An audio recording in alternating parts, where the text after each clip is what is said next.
Hello बच्चों, let's read the question. The question says, which of the following pairs of linear equations has unique solution, no solution or infinitely many solutions?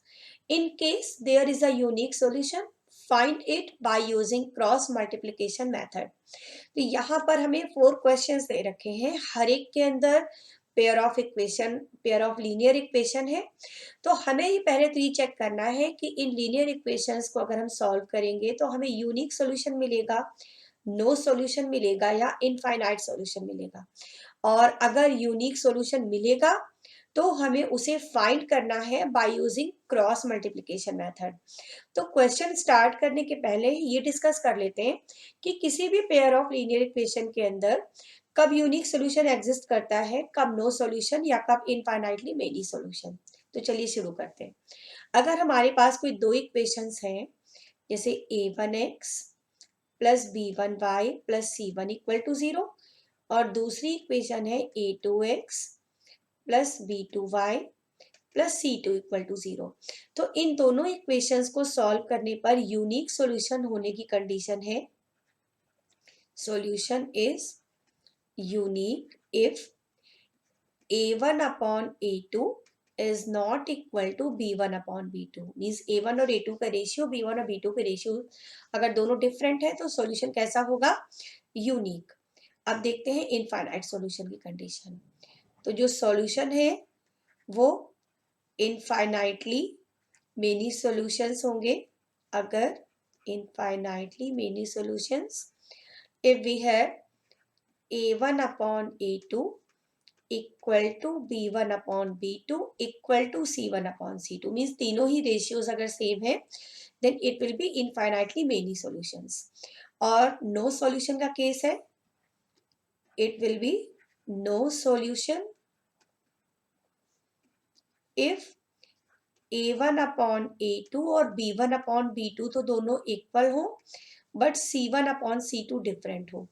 तो ये check करना तो काफी simple हो गया। अब हर क्वेश्चन में ये तीनों रेशियोज हम फाइंड कर लेंगे और जिस भी कैटेगरी के अंदर वो आ रहा होगा उसके अकॉर्डिंग हम आंसर कर सकते हैं कि सॉल्यूशन हमारा कैसा है। और अगर यूनिक सॉल्यूशन होगा तो उसे फाइंड करेंगे क्रॉस मल्टीप्लिकेशन मेथड से, अदरवाइज उसे हम ऐसे ही रहने देंगे। ओके, तो चलिए फर्स्ट पार्ट के साथ स्टार्ट करते हैं।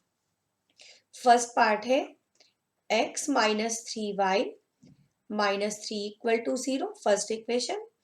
और 3x minus 9y minus 2 equal to 0, this is the second equation. तो यहाँ पर पहले तो a1 a2 ये सब चेक कर लेते हैं क्या है ना। तो जो x का कोफिशिएंट है वो a होता है, y का कोफिशिएंट b और जो कांस्टेंट टर्म बचा वो c। फर्स्ट इक्वेशन के लिए a1 b1 c1 यूज हो जाता है और सेकंड वाली के लिए a2 b2 c2 यूज हो जाता है। तो a1 तो यहाँ पर हो गया 1, ठीक है ना, a2 हो गया 3 और b1 हो गया -3, फर्स्ट वाली इक्वेशन वाली 1 सफिक्स है। b2 हो गया -9, c1 हो गया -3 और c2 हो गया -2। आई होप ये बिल्कुल क्लियर होगा। ओके, तो अब निकाल लेते हैं रेशियोज। तो a1 अपॉन a2 ये तो हो गया 1/3, b1 upon b2 means -3 upon -9 ये भी आ गया 1/3। अब निकालते हैं c1 अपॉन c2, -3 अपॉन -2 ये हो गया 3/2। तो यहाँ पर हमने ये देखा कि a1 अपॉन a2 और b1 अपॉन b2 तो सेम है but c1 upon c2 different है। इसका मतलब सॉल्यूशन कैसा होगा, नो सॉल्यूशन। इसमें होगा नो सॉल्यूशन। अब नो सॉल्यूशन है तो हमें इसको सॉल्व करना नहीं है। ओके, चलिए अब करते हैं सेकेंड पार्ट। सेकेंड पार्ट में जो इक्वेशंस हैं वो ये है 2x plus Y equal to 5, इसे हम इस तरह से भी लिख सकते हैं 2x plus y minus 5 equal to 0। ठीक है, तो ये फर्स्ट इक्वेशन हो गई। और दूसरी दे रखी है 3x plus 2y equal to 8, इसे हम लिख सकते हैं 3x plus 2y minus 8 equal to 0, ये सेकेंड इक्वेशन हो गई। तो a1 b1 c1 ये सब देख लेते हैं। ये a1 हो गया, y का कोफिशिएंट 1 दिख रहा है यहाँ पर, ये b1 हो गया, -5 हो गया c1। ये हो गया A2, ये हो गया B2 और ये हो गया C2 -8। ठीक है, अब रेशियो निकालना स्टार्ट करते हैं। A1/A2 means 2/3, B1/B2 means 1/2। तो A1/A2 और B1/B2 दोनों डिफरेंट आ रहे हैं ना, तो यहीं से डिसाइड हो जाता है कि ये यूनिक सोल्यूशन है। C1/C2 निकालने की ज़रूरत यहाँ पर नहीं पड़ेगी। तो यहाँ हमने देख लिया कि A1/A2 is not equal to B1/B2 means we have unique solution of these equations. तो अब यूनिक सॉल्यूशन है तो इन्हें सॉल्व भी करना है। अब सॉल्व करने के लिए क्रॉस मल्टीप्लिकेशन मेथड यूज करना है। क्रॉस मल्टीप्लिकेशन मेथड में जो फॉर्मूला यूज होता है वो ये है, x/b1c2 minus b2c1 equal to y/a2c1 minus a1c2 और 1/a1b2 माइनस b2a1। यहाँ पर वैल्यूज पुट करेंगे और इसी ये जो रेशियोज दे रखे हैं इसी से हमको एक्स और वाई की वैल्यूज मिल जाएंगी।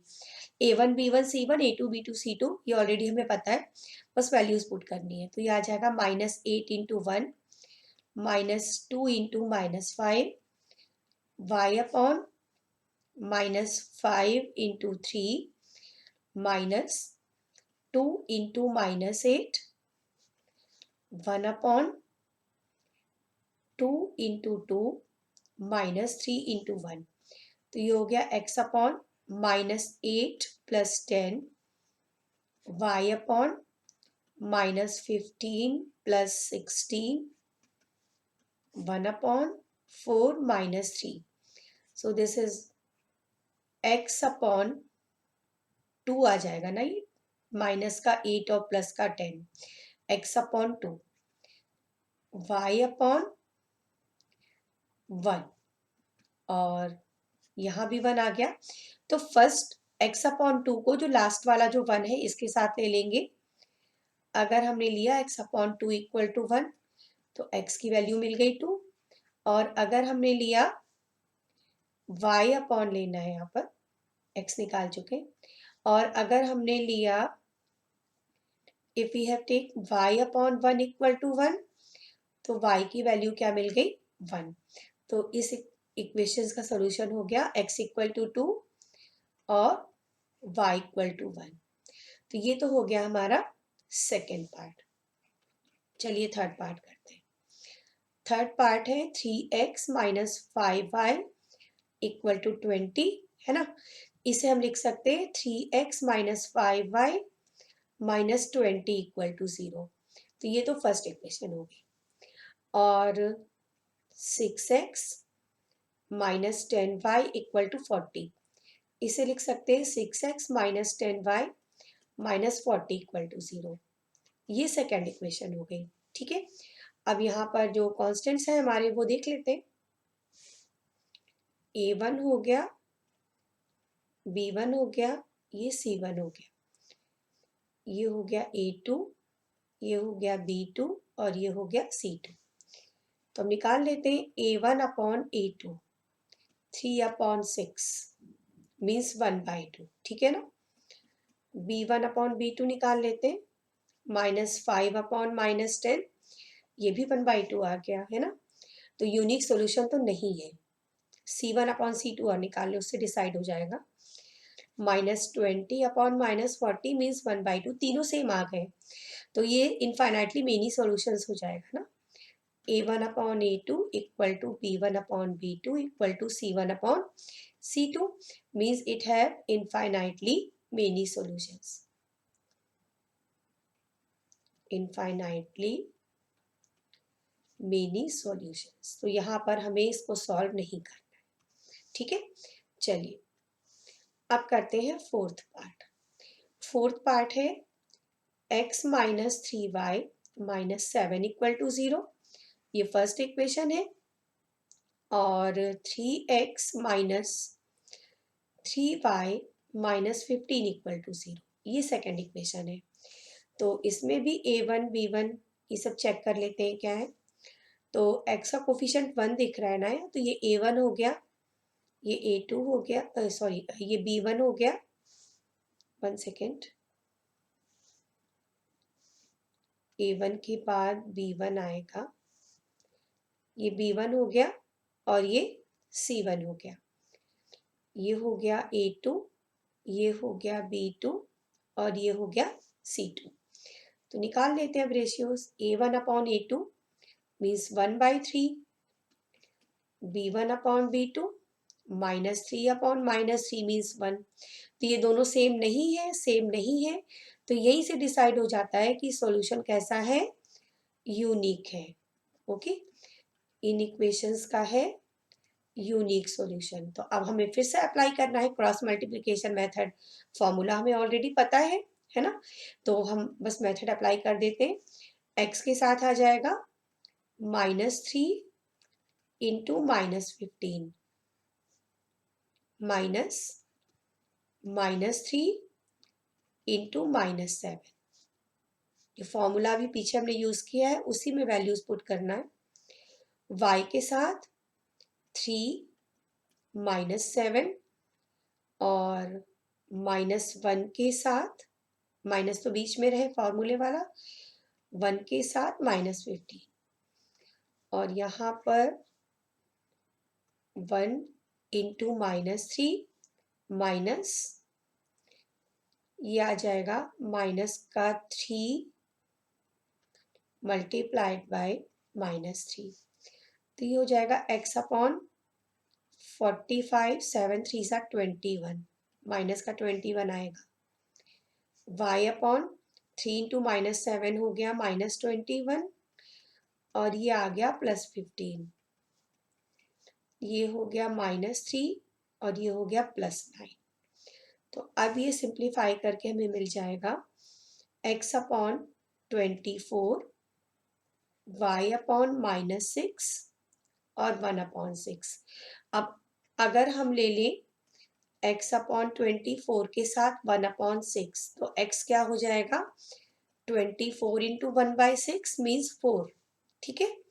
और अगर हमने ले लिया y अपॉन -6 इक्वल टू 1/6, तो y हो जाएगा -6 इंटू 1/6 मीन्स -1। तो वैल्यूज आ गई x इक्वल टू 4 और y इक्वल टू -1, ठीक है।